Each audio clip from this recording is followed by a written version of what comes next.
Tá bliain iomlán caite anois ó Breithla Li agus is cinnte gur chúis cheiliúrtha atá an. Mar sin, tá neart ag tuairliú an seo I méal firsta le haidh Breithla Li.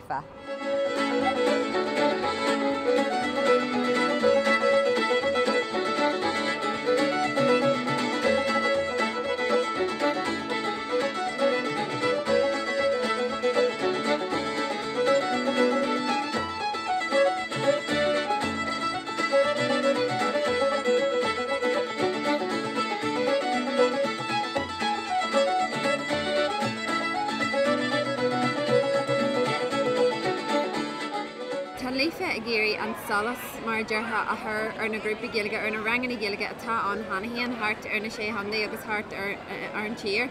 Agus tá géirí spreagadh a thuirt do dhaoine tuairt fan dúthláin agus tuairt fan na rangana sin.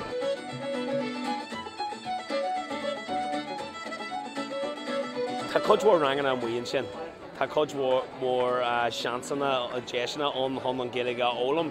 Tá sé cineal cool anois Ghaeilge Lord, tá codhór páisí agus is full of an rud seo an dhearan daoine, ní mé gáil mo chuid páisí a thuirt ag an mánscoil nó an bonscoil mar dheanna gáil Ghaeilge agam. But ní hiagla leis an leiscéil sin a bheith agad a heiliú mar tá rangana an. Tá aon den ábalta Ghaeilge ólam, muid in America, in Massachusetts, níl muid in Argóní, I learn cara, tá muid in Argóní faoin tua, agus tá muid ábalta Ghaeilge ólam. Tá sé dulaí tá sé ionta Ealaíon agus is brala an sin. Tá sin gente agus an rud is táirtaí darlamsa na bí caint le daoine, bí deanú córa le daoine sin an rud is táirtaí. Tá bhíonn seo chun cúpla seo dhéanamh ar san muintear béal firsta an seo I Breithla Li. Baltimore Rib, Ronaldo Mazzini!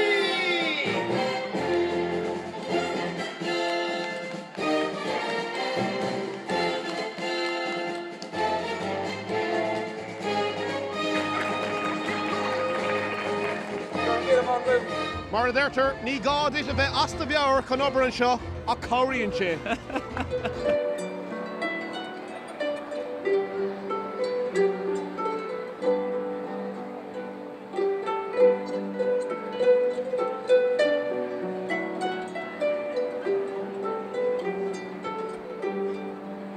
Hannig mén seo le coppla chhlárú ealaíon gan gibhan.